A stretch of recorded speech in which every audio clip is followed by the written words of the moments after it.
Hi, Amy. Happy. Last night was 90 Day Fiancé The Other Way, Season 7, Episode 4. Already. Do you have any first impressions that you want to share? Not really. I kind of feel like this was almost like a non-episode. I feel like I fast forwarded through a lot, especially with Greta. I couldn't watch that, but I don't know. What did you think of the episode? I thought it was a filler episode. Not much Mm, happened. It was like, so all we're seeing is this person getting on a plane or that couple meeting in that country? There's nothing else you can give us? Just a little something extra? No. uh-huh. So this was definitely something that was created just to stretch the season a little bit. It was a bit dull. Yeah, I wonder how many episodes are in this season. We will find out. While we're finding that out, I'm going to do the quick 1 and 2. 1, rate, review, and follow us wherever you listen to the podcast. 2, watch the podcast on YouTube at 90 Day Fiancé. Honestly, do you have an answer to the burning question of how many episodes we get in a season of Toe? No, it's only showing 8 right now, which doesn't sound right. No, it's definitely not right. There's going to be 20 something, maybe. Shall we begin? Yes, I know. I really wish that we could just skip this couple. Oh, but there's so much to discuss. I am disgusted. Disgusted. All right. Well, first of all, it is Luke and Madelein, in case anybody is wondering. Yeah, sorry. Should have said that first. Yeah. Anyway, Because so I before could read your mind, but I don't know if the listeners and viewers can. yeah.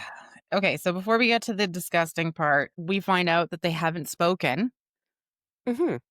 and yet he's getting on a plane to go and see her. Okay, great. He says they're fighting about finances, and I wonder how much it cost for him to change his flight. I hadn't even thought of that. That's right. He did change it because he arrives a day earlier than anticipated. It was a day or two. Yeah.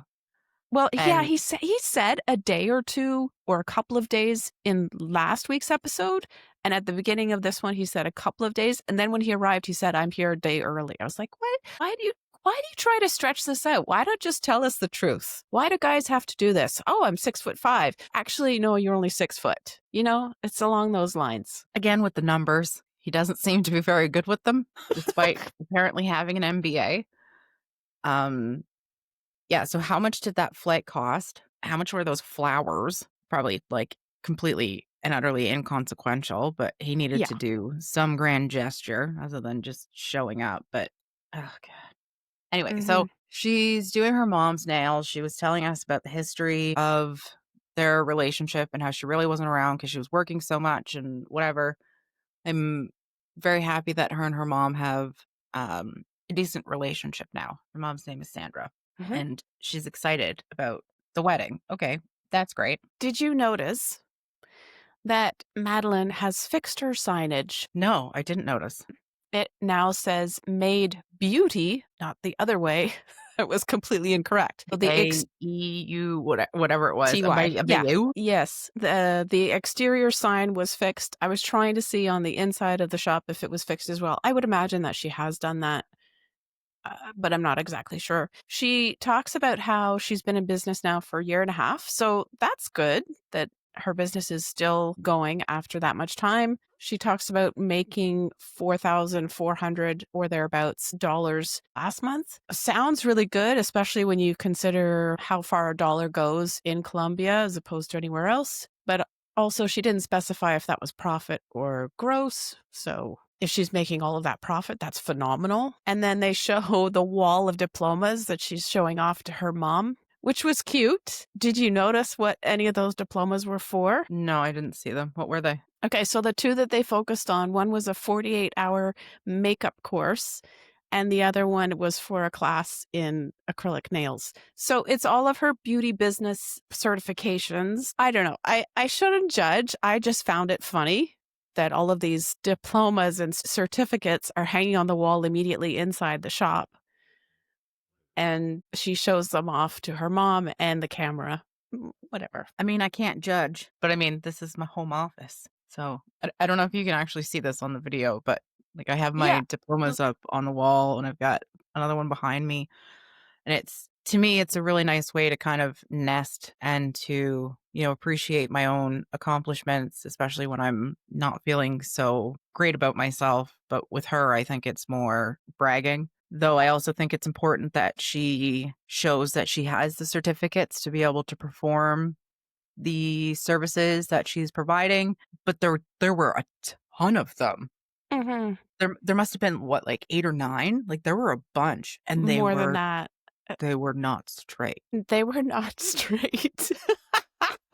I y I appreciate that she has the appropriate certifications for the jobs that she performs. I just found it funny because I have never walked into a salon or a spa of any kind and seen those kinds of things on the wall.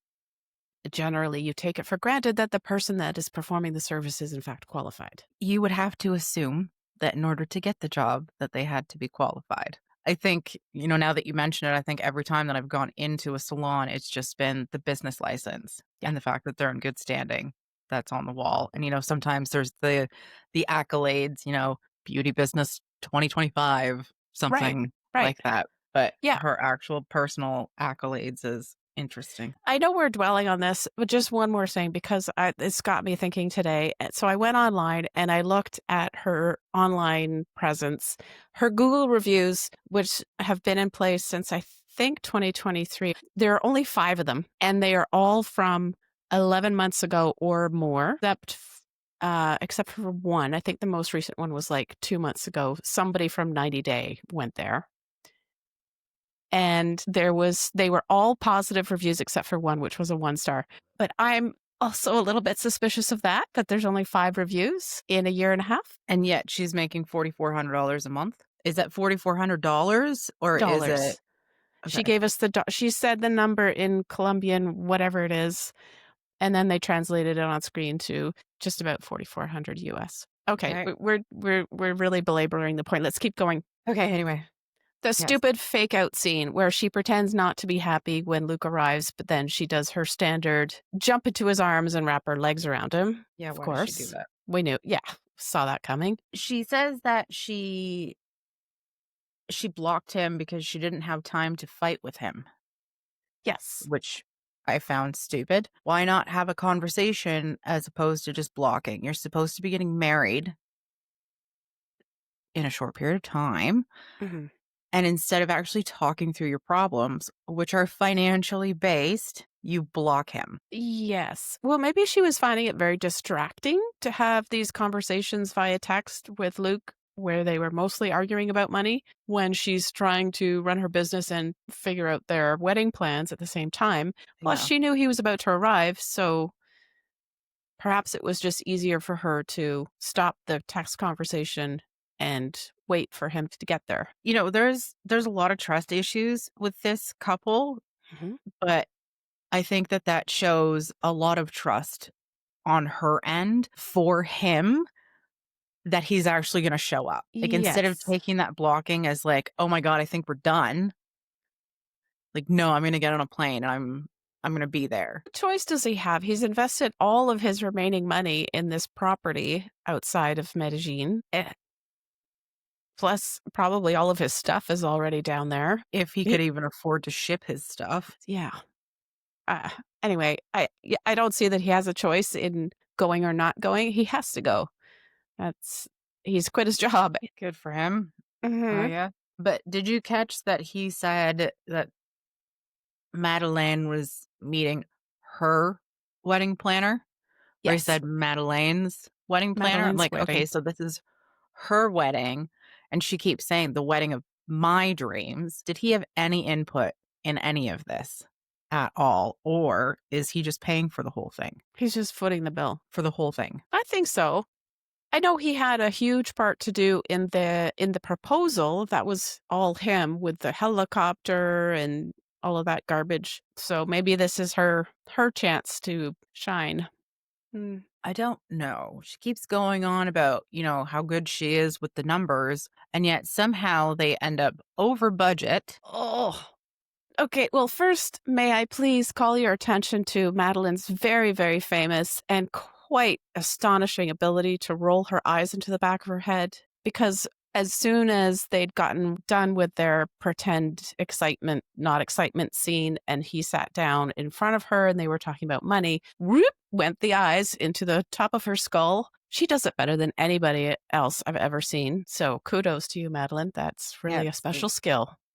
super blank eyes or the whites of the eyes. Like, she rolls Yeah. them right into the back of You her head. can't see anything of the pupil or the iris. It's all gone. Choo. It's amazing. It's like she turns into a zombie. I was just gonna say that. Very Oh. zombie-esque. Well, continue. What about the wedding planner slash pageant coat slash dress designer meeting caught your attention? I don't know, their mental gymnastics when it came to the numbers, because she said, "Based on this invoice, your balance is," I looked it up, it was $255. But then she says the balance from the last invoice was, what, 4,000?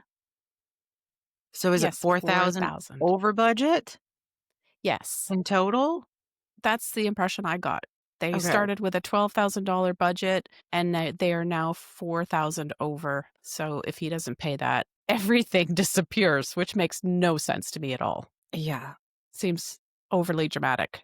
So the $4,000 left over, he's got 3,000. He said, "That's it. What can we cut from the budget?" And then the wedding planner was like, "No, if you don't pay for it all, we're going to cancel it." Mhm. Okay.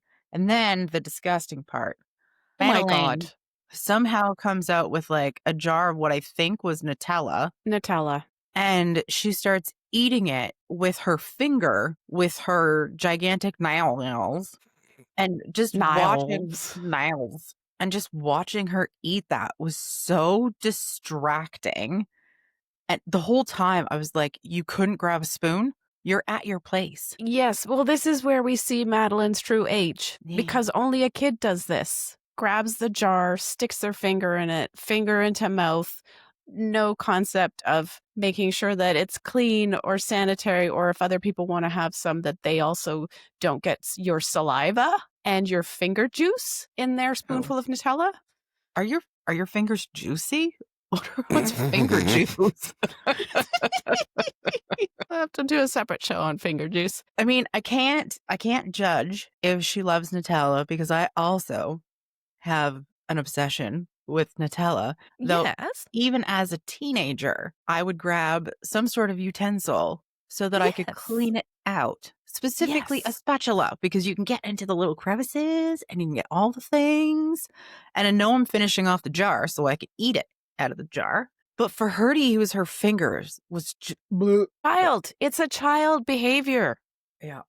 I grabbed a spoonful of peanut butter this morning before I went out for my run. Did I stick my finger in the jar? No, because I'm adult and I know how to keep things clean I mean, and without the germs and bacteria. even though she was finishing the jar, or it appears to be finishing the jar, your finger is not the most effective thing.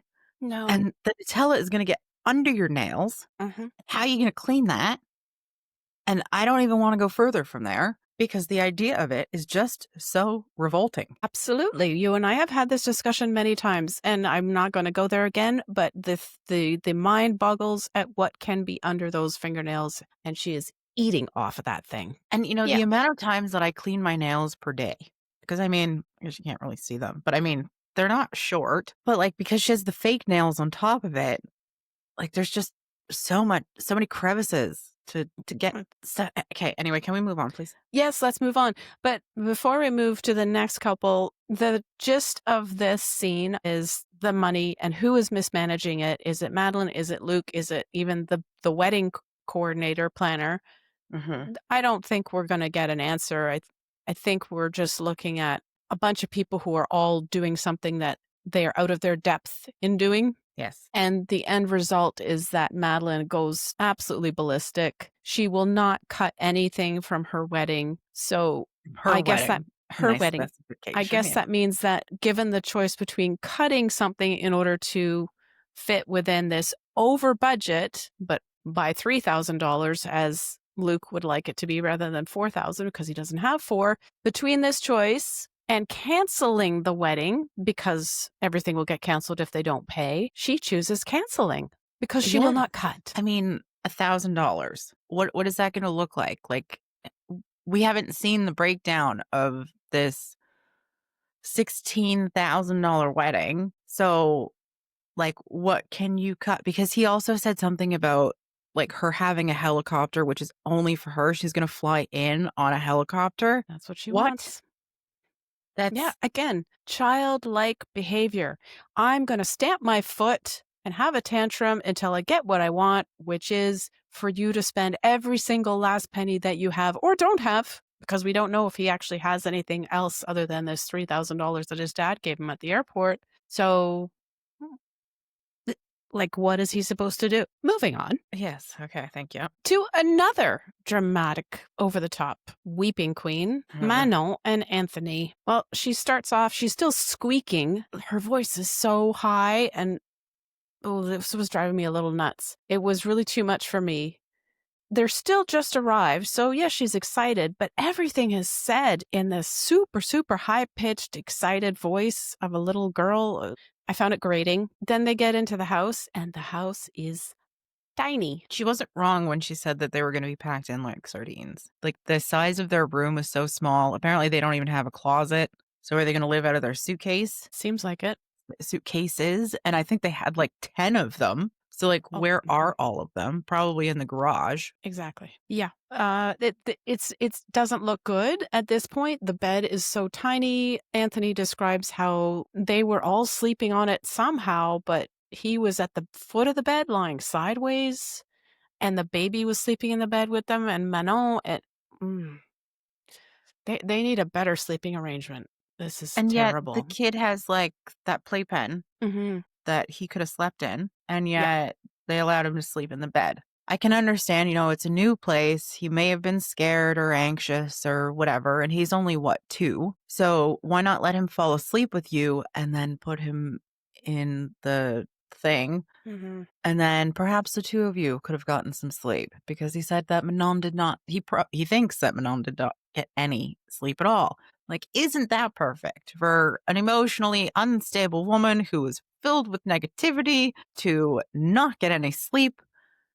And do you think she's gonna continue to pick the fight? God, she will not let it go. From the moment that they closed the door to their bedroom, Uh-huh. and then after the cameras were gone, they were still arguing, into the night, still arguing, and the next morning. Yes. It's exhausting watching these 2. And are you not already exhausted from that 6, 7-hour flight to France? Oh, it's probably longer because they flew from California, right? Mhm.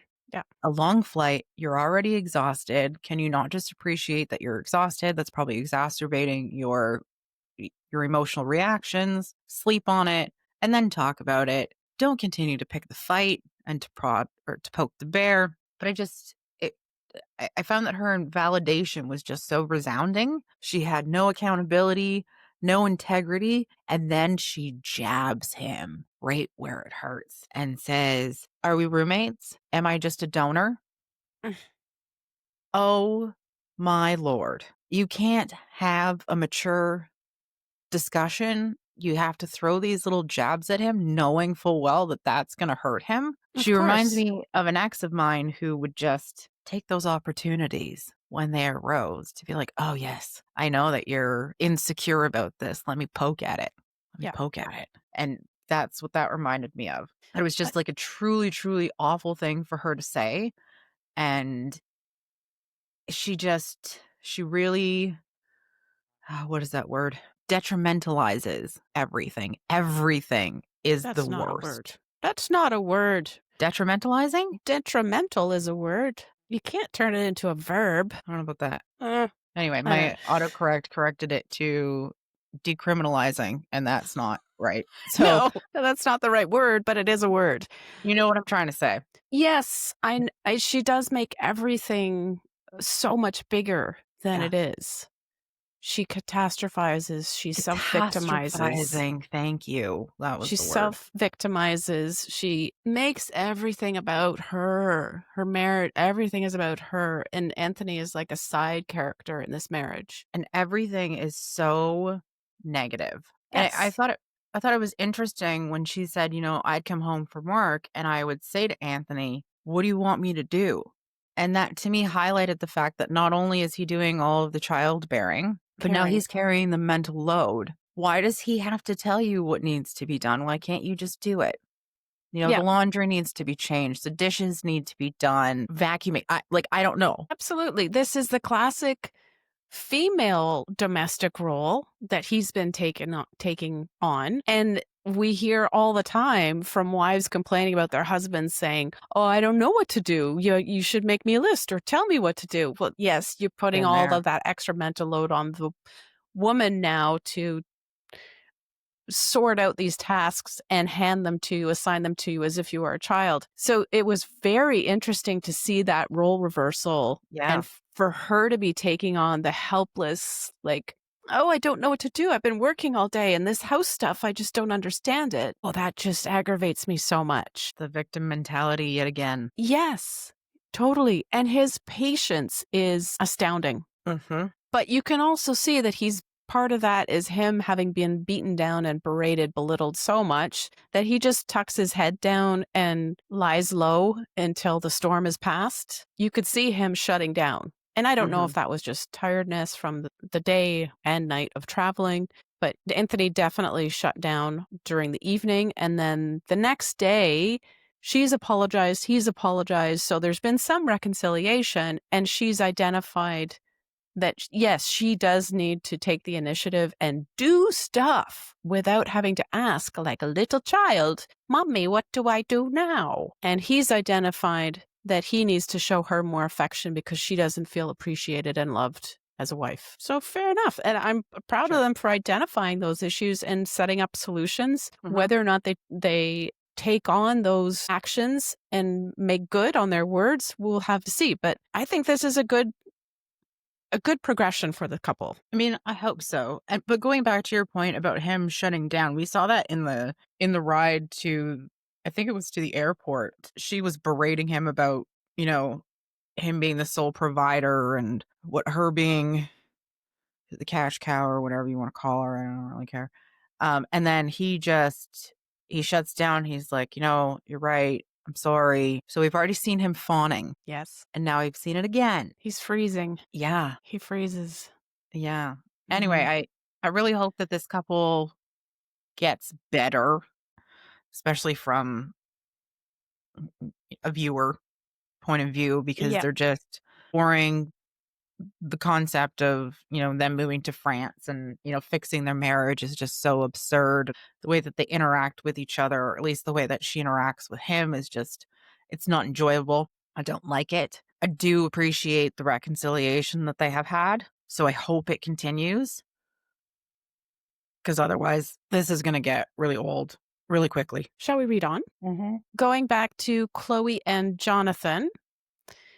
A very interesting scene in the morning. It's her first morning in Aruba. Johnny has a couple of days off from work so that he can help her settle in, which was a lovely gesture. Which made me wonder, what the heck is Chloe going to do with all of her days when he's at work? What is she going to be doing? No job, no nothing. Is she just going to, Tanning. oh my God, tanning? No. What is she going to do? And how, No even idea. if she could find a job in Aruba easily and quickly, how is she going to suffer through that, shall we say, when she's used to a cushy job where she earns, apparently, six figures? The ripe old age of 24. Is she going to scoff? Like, if she actually does get a job, is she going to scoff at any amount that they offer to pay her? Is she going to be too entitled to actually accept a job because it's obviously nothing in comparison to what she's been spoon fed? Hmm. How is this going to work? Speaking of spoon feeding, when, Amy, pray, did you learn how to cook? Say something simple, like boiling an egg. Well, I When do you started cooking when I was approximately 6 under the supervision of my parents. So I have known how to boil an egg, even though now I still Google it to see if I know the correct timing. Yes, of But course. um very long time ago. And Uh-huh. she says that she can cook, but she's just afraid of the stove. And then she also says in another breath that she doesn't really know how to make a boiled egg. So pick one. I think she was exaggerating when she said she knows how to cook stuff. She can put something in the microwave, i.e., she can order takeout and then reheat it. Yeah, because Johnny's reaction to her when he was asking her about her getting started making something in the kitchen for them to eat seemed like he was coming from a place of understanding that she has very little to no ability to cook. Mhm. Yes. I mean, she didn't set the house on fire Thank while goodness for boiling that. the eggs. Oh, I don't know. okay. I knew a woman. I just want to slip this in here. I knew a woman who burnt soup. I can understand that if there's like thick stuff in the soup or beans and they get to the bottom and the pot's on the stove for two. I can get that. I get that. Mhm. Yeah. Yes, but I mean, that's the worst that I've ever seen. So Okay. now to see this woman struggle so much is really Well, difficult. the good news is that Chloe has so much time on her hands that now is the perfect opportunity to learn how to cook. Oh, but she's afraid of the stove. She's afraid of the insect coil thing that was right beside the Oh, good stove. Lord. Yes. And I mean, I can kind of understand being afraid of the stove in a way because I feel the same way with the barbecue. Like as I'm lighting it, Yeah. it's just like Stand back. or I would like to keep my eyebrows and my eyelashes, but it's all about being safe and being careful and trusting your instincts and also, again, safety. This woman is just ridiculous. Though Yep. I did love how patient he was with her Hmm. and the fact that he's encouraging her to try new things and to learn new things. Like this guy's really growing on me. Totally. Me I, too. I, I was really surprised. I like the fact that he was pressing her not to get into this habit of always going out for meals, Hmm. to be more of a homebody, to because he really, really wants to start a family. And I'm not saying he wants to have kids right away, but he wants to feel like a family with somebody where you're at home every night having dinner together. And is she going to be able to live up to that? Is she going to be able to settle down enough to be satisfied, to be happy in that lifestyle? That's the burning question. And, with her quitting her job, her super cushy job, they're not going to be able to afford to go out as much as what they used to. I don't know what his finances look like, but in reality, you're going to have to tone it down a bit. So it makes more sense to, learn how to cook at home. So even if you can't go out for 3 meals a day, maybe you only go out for one. And then as you learn how to cook more things, then you can start tapering that down even further. So maybe you only go out for dinner on Friday night or something. But the fact that she said that they only ever went out for food and they were never at home to cook, like that's because you're out getting food. Like this doesn't make any sense. Yeah. Stay at home, cook the food. Shall we read on? Okay. Greta and Matthew. It's time for Greta to say goodbye to her cat. Yeah, I had Cue to the fast sad forward this. music. Cue the Yeah. violins. Cue the weeping. Well, yeah. Okay, this is your choice, Greta. You could have brought the cat with you now. You Hmm. decided not to.